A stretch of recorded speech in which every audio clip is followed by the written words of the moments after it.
MTN Drive Chat, and it's a new year and a fresh beginning. And whatever your needs are, we day for you. Is it the need to pay for your fees, or the need to pay for that salary or rent advance, or that little something just to cushion yourself?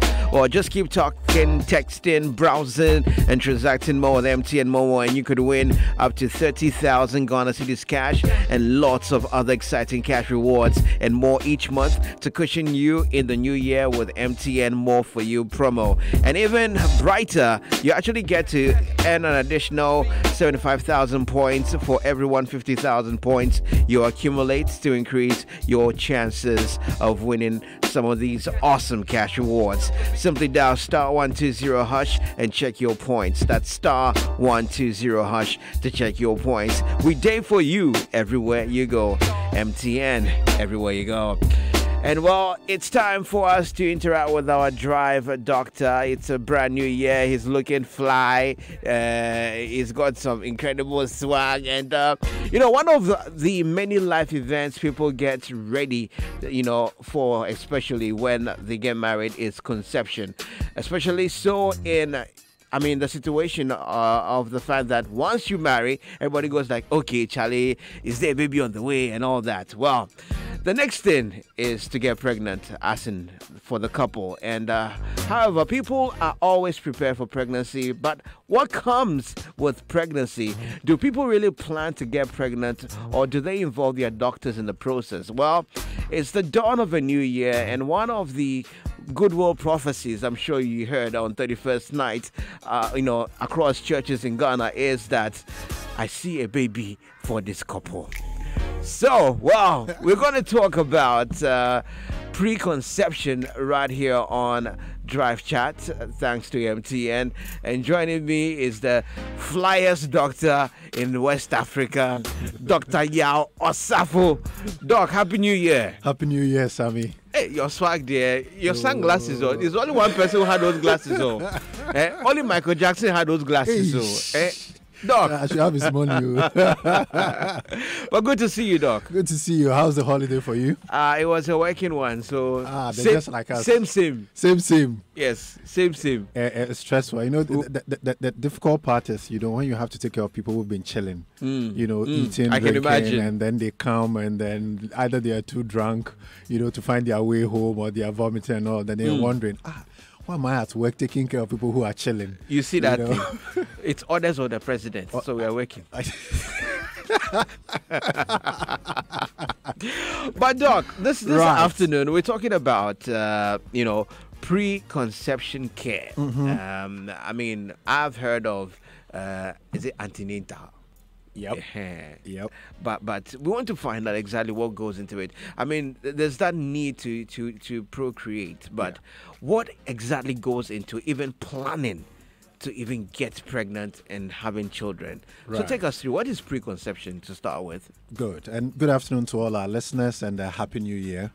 And I'm sure, as you mentioned in the intro, during the 31st Watch Night service, prophecies, prophetic declarations, left, right, center, twins, and people were receiving, twins. I injected it.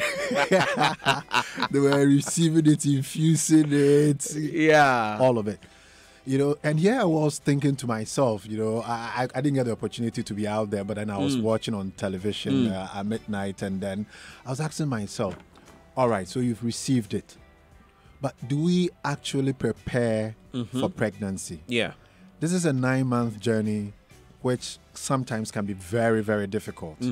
And then it ends in something we call labor. Which can stretch from hours to days. And it's a very laborious event, so we call it labor. Do we ever prepare for it? So, Sammy, preconception care is the provision of medical, behavioral, and social health interventions to women and couples in general before pregnancy occurs. So you rightly mentioned there's the antenatal. The antenatal is before delivery. Okay. All right, not before pregnancy. Okay. So there are different aspects. There is the before pregnancy, during pregnancy or before delivery, and then after there's after delivery care. Okay. The antenatal will do well before delivery, and then the postnatal too, we're doing very well. But there's a big area where I think is untouched, which is the pre-pregnancy, before you conceive. And that is what we call the preconception care. Preconception care, okay. Let me give you a few facts. Okay. 4 out of 10 women report that their pregnancies are unplanned. In Ghana, I dare say even more. So most people don't plan to have a pregnancy. They've received it. And something we hear a lot.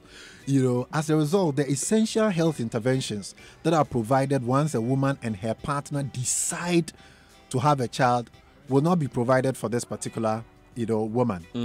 In 2010, 58,000 newborn babies died from a condition we call neonatal tetanus, a largely avoidable condition because they didn't have enough information, about what to do and what not to do. That's a huge number. Again, maternal undernutrition. Women who are malnourished, mothers. Not eating right. Not eating right or not even having enough. Okay. And iron deficiency anemia increase the risk of maternal death, accounting for 20% of all maternal mortalities worldwide. 1 in 5 deaths was as a result of poor nutrition before the woman got pregnant. Then there are certain practices like female genital mutilation, FGM, which increases the risk of death of the baby by 15 to 55%. So these are a few statistics. I see. That point to the fact that before you conceive, the woman must be in tip-top shape in terms of health. Okay. The woman must be educated so that she can share certain cultural beliefs and behaviors. The woman must also know, and the husband also know about certain social things that we do that are not right, and then also lifestyle changes. So this is what I want to discuss today. So we're going to look at into detail what goes into preconception care. Okay. So once a woman or a couple decide we want to have a baby, so you've received it on 31st. So it means you are looking forward sometime in 2008. The revelation, the prophecy. It's come, we believe it. Whether it's coming from Ubinim or whatever, we have all received it. So once we've received it, it means we are expecting it. Yeah. So step number 1, book an appointment with your doctor or healthcare professional, in this case a midwife. Okay. If it's a doctor, all the better, but a midwife can also give you enough education. But for the sake of those that don't really understand the job of a midwife, right? Could you just quickly touch on that? What does the job of a midwife entail? In simple terms, the midwife will take care of you from preconception through conception, and then actually deliver you. The midwife actually do the delivery. Doctors most of the time won't intervene except there is a big problem with the delivery. So the midwife is that healthcare professional who walks you through the preconception, conception, and then the actual delivery process. So they are good professionals to go to. So if you don't have a doctor, you can see a midwife. So Sammy, the first thing is to book that, we call it the pre-pregnancy appointment. Pre-pregnancy appointment. If I ask Edem whether she had that, I'm sure she didn't. Oh, and then had a special anointing. As for Philip there, I know. Oh, Philip was just shooting everywhere. Shooting everywhere. Then he hits the bullseye. So during this visit, your healthcare professional will ask you about a lot of different things. Would ask about your diet, your lifestyle, your medical history, your family history. Because genetics plays an important point. The medications you take, and even about past pregnancies, if any. Right. So is it an appointment for just the woman, or it's for both the male and the female? It is for the couple. It's not just the woman who's going to get pregnant. So the man must be there. The couple who decide they want to have a baby in 2000 or achieve conception in 2019, both must be present. And some of these are the reasons. Let's talk the first thing. We'll talk about the medical history. Right. So there are certain medical conditions that are incompatible with pregnancies. I see. Or that your doctor will strongly advise to be properly controlled before you get pregnant. So we have cardiovascular diseases, and the common one is hypertension. Oh, okay. If you suffer from high blood pressure and your blood pressure is not properly controlled, then and you get pregnant, that is going to be a high risk pregnancy. I see. Because there's something we even call pregnancy-induced hypertension, Okay. where the woman doesn't suffer from hypertension, but even during pregnancy, Her then BP is high. her BP goes high during the pregnancy. I see. So imagine if you already have uncontrolled hypertension and then you get pregnant, then you can have complications to the baby and then to the mother. Diabetes is also another medical condition that can lead to a high-risk pregnancy. It may lead to you developing very big babies, fetal macrosomia. The Really? baby is too big. It can't come. You may have to need cesarean section for delivery. Yes, typically So the it's not babies... that you eat too much. No. So we actually worry when the baby weighs more than 4 kilograms. I see. That's too big. Wow. That's our definition. Yeah, we want your baby to be nice and chubby when it comes out, but too big a baby to pose problems during the delivery, for the mother. Okay. So your diabetes must be properly controlled. Bone and joint anomalies are something we also look out for. Most of the time during delivery, we are going to position the woman in a way. I think most of us know how we position, the woman with the legs up and all of that, so that they can bear down and bring the baby out. Imagine if you have a hip joint problem, then we are not going to be able to put you in that position during the labor itself. So then if you have that kind of problem, then your doctor is going to advise you and then also determine how we're going to manage the delivery and so on and so forth. Okay. People get back pain and all of that. So if you have bone and joint problems, you need to talk about it. Okay. Kidney disease. Any woman with serious kidney disease, your doctor will strongly advise you against getting pregnant unless that is properly controlled. Wow. So the medical history is absolutely important. But what has kidneys got to do with being pregnant? Well, your kidneys, they perform very important functions. They regulate your blood pressure, help regulate your blood pressure, for example, help regulate, remove waste material from your body, and so on and so forth, the amount of fluid you have in your body. So if you have chronic kidney disease or any terrible kidney problem, then you tend to have a high risk pregnancy. Okay. The next category of things that your doctor will be interested in is medications. Okay. So if you're on some medications and you get pregnant, there's a high risk that your baby will suffer deformities. Wow. Yes. So for example, epilepsy, medicines that we use to treat epilepsy, we will say they have high teratogenicity, meaning that there's a risk that you will form abnormalities. The baby will develop some deformities when they are born. So you need to be taking off these drugs if they can be substituted, before you achieve pregnancy. Another thing is sometimes people who have very bad acne.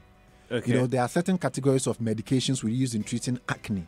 And those medicines are also teratogenic. They tend to increase the risk of deformities in the babies. So you need to be taking off these medicines.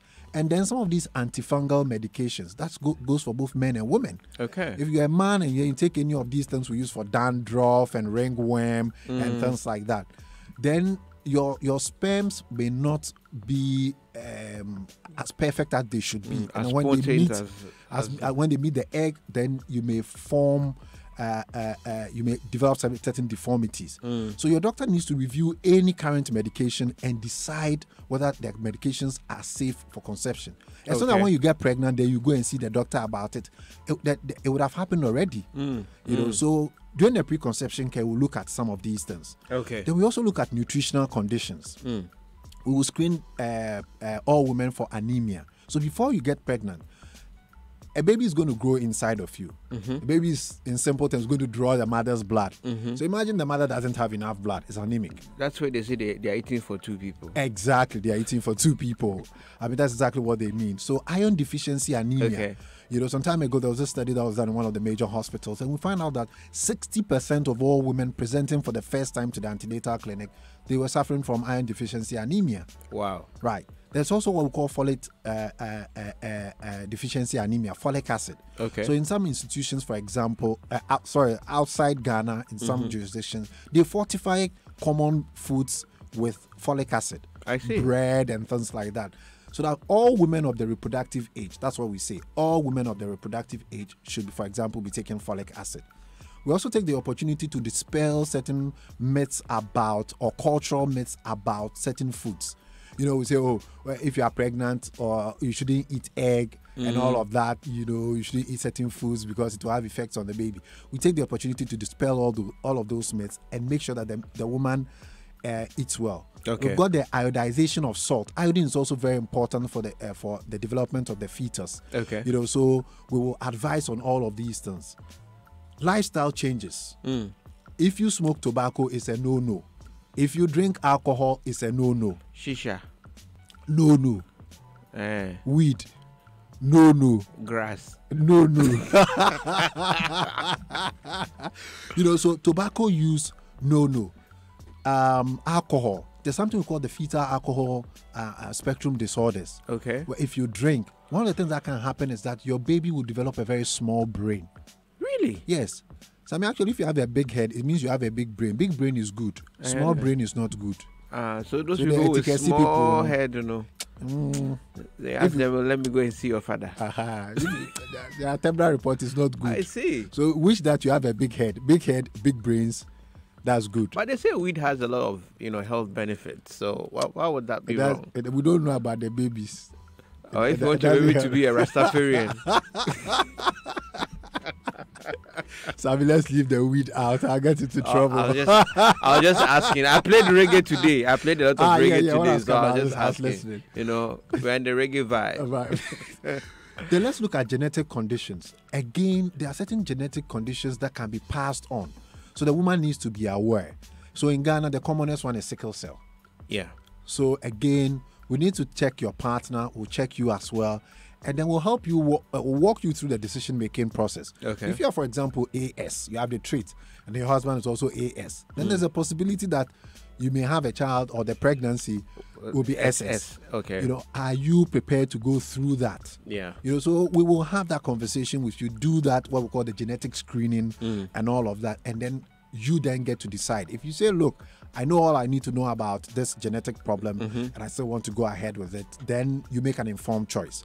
So there are genetic conditions that we would also take a history and then discuss with you. Okay. But how much time goes into the whole pre-conception care?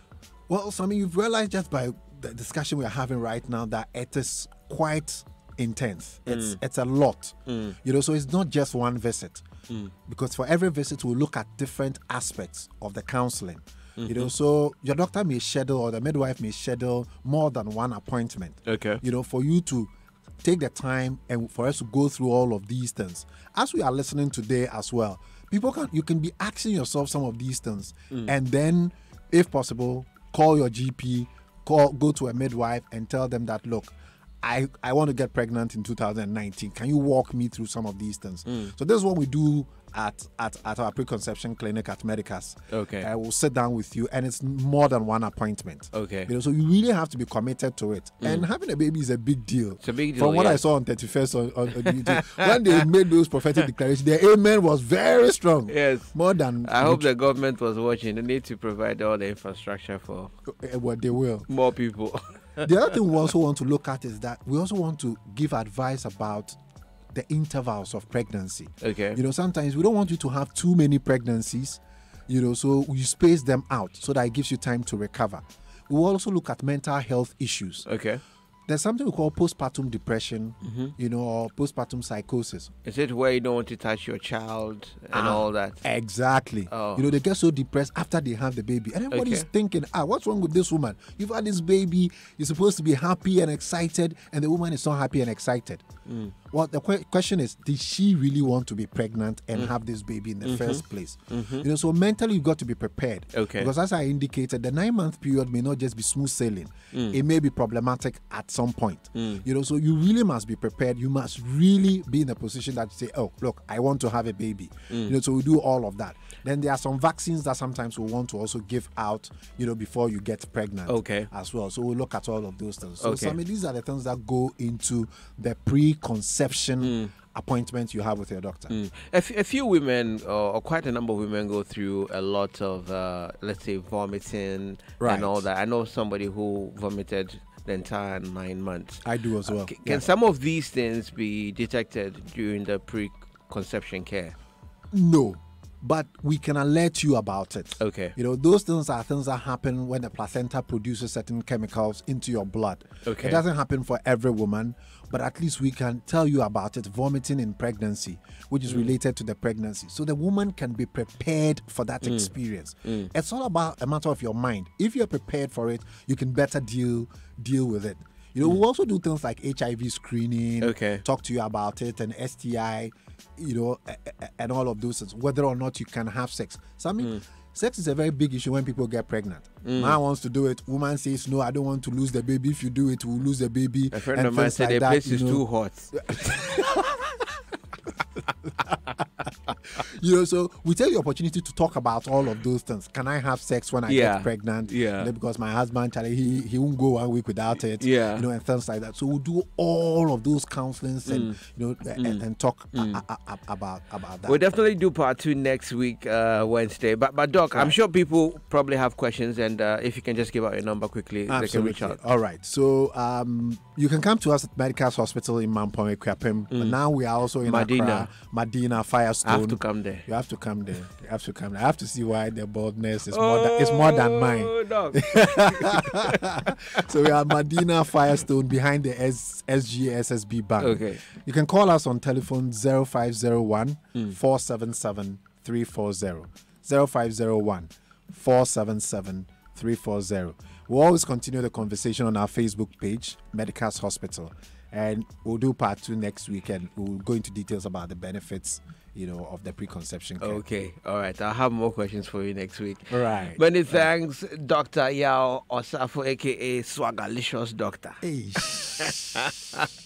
We'll see you next week, Wednesday. Thanks, Avi. Good to be here. All right. A big thank you to MTN as well, bringing us MTN Draft Chat. Time to get into the news at 5. Ernest Menu joins me. Ernest, welcome. Hi, Sammy. How are you? I'm good, my brother. It's 5 o'clock from the Joy Newsroom. Here are the latest news headlines with me, Ernest Menu.